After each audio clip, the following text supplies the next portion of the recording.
নমস্কার বন্ধুরা, আমি চলে এলাম আরেকটি টিউটোরিয়াল ভিডিও নিয়ে। আজকে আমি দেখাবো একটি ক্লে লকেট পুরো সেট করতে কতটা সময় লাগে এবং পরিশ্রম লাগে। প্রথমেই একটি ক্লের মণ্ড নিয়ে আমি সেটাকে একটা ফ্ল্যাট সারফেসের ওপর গোল রাউন্ড করে বেলে নিলাম। এরপর একটি ঢাকনা নিয়ে রাউন্ড শেপে সেটাকে কাট করলাম। আচ্ছা, এই ধারের যেগুলো রয়ে গেছিলো সেগুলো আমি প্লেন করে দিলাম একটু পাউডার দিয়ে চেপে চেপে।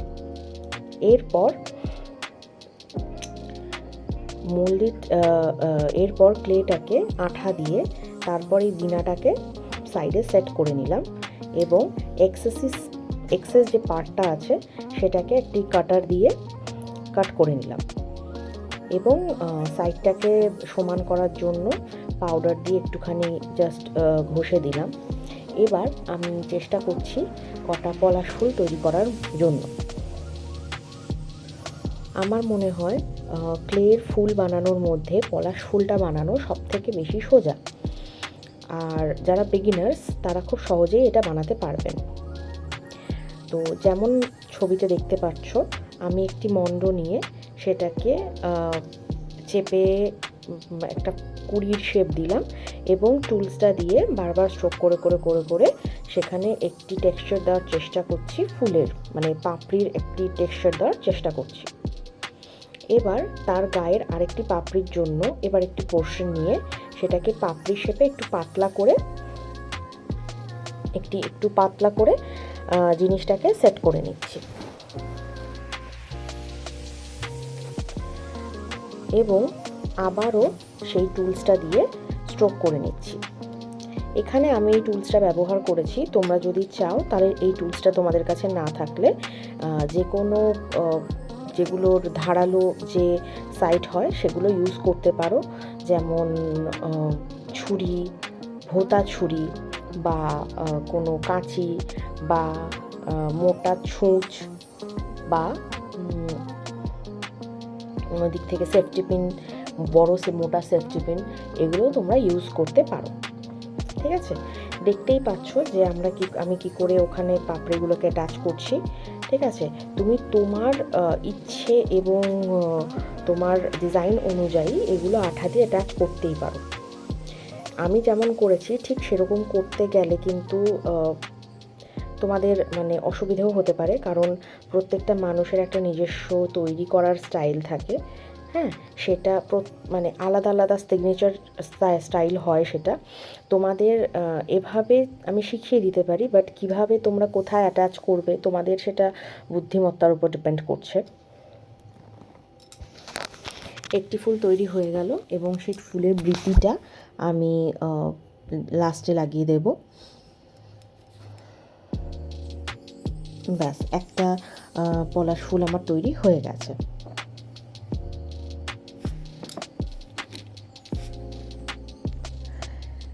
এবার আরেকটা পলাশ ফুল আমি তৈরি করব।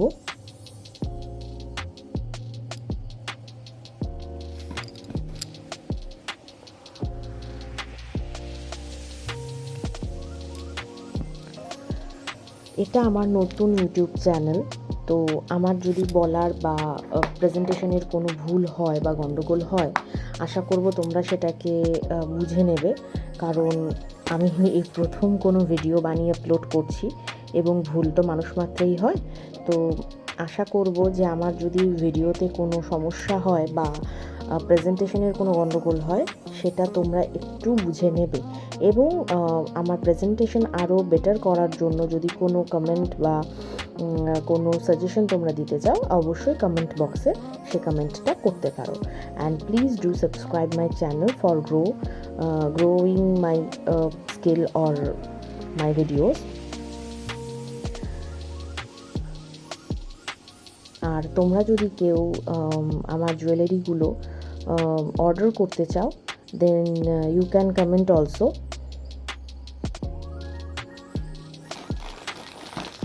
আর যদি সম্ভব হয় আমি স্ক্রিনে নাম্বারটা বা ডেসক্রিপশন বক্সে নাম্বারটা দিয়ে দেবো, বাট আমি ঠিক জানি না, মানে আমি নতুন যেহেতু ভিডিও এডিট করছি, কি করে একটা করতে হয় আমি ঠিক জানি না। দেন দেখছি, আমি যদি পারি আমি অবশ্যই দিয়ে দেবো।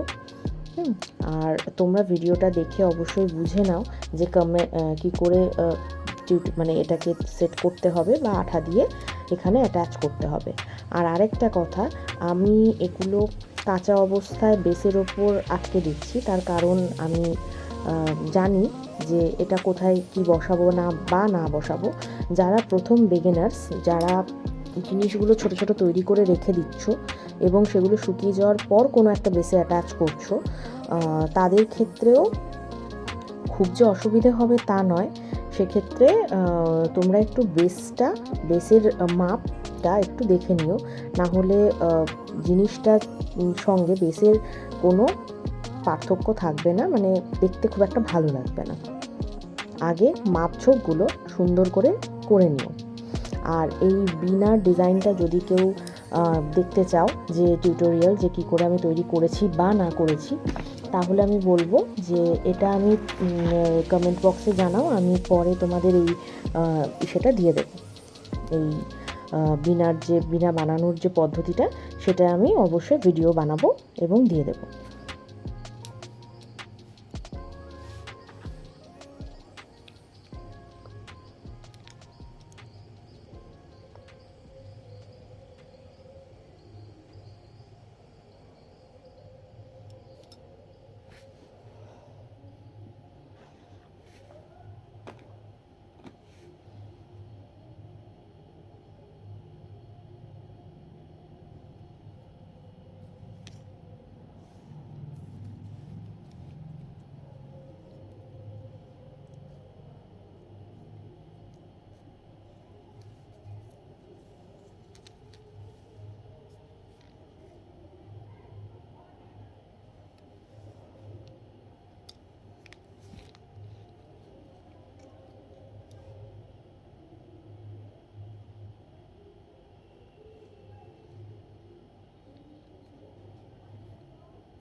লাস্টের যে পলাশ ফুলটা আমি অ্যাটাচ করেছি, ওইখানে দেখো ওটা এবং সেকেন্ড পলাশ ফুলটার মাঝখানে যে ফাঁকা জায়গাটা, ওখানে একটি পাপড়ি দিয়ে ভরাট করে দিয়েছি।